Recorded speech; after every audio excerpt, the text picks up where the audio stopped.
Allow the table actuator to rest for 20 minutes and then test the pedal. If the problem persists, raise the backrest for easy access to the control box. Unplug the table. Remove the control box cover with a flathead screwdriver.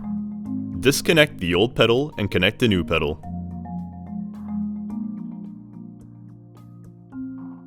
Plug the table back in and test the new pedal. If it works, feed the cables through the holders and slide the cover back onto the control box. If the new pedal doesn't resolve the issue, the control box needs to be replaced by following these steps. Unplug the table. Remove the control box cover by using a flathead screwdriver. Disconnect the high-low cable and pedal. Slide the control box cradle and gently remove the control box. Unscrew and disconnect the ground wire. Disconnect the power cord. Remove the cover from the new control box. Connect the ground wire and power cord to the new control box. Slide the control box into the actuator groove.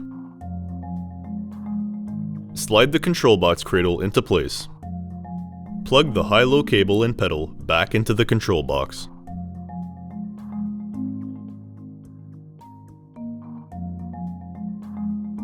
Feed the cables through the holders and slide the control box cover back into place.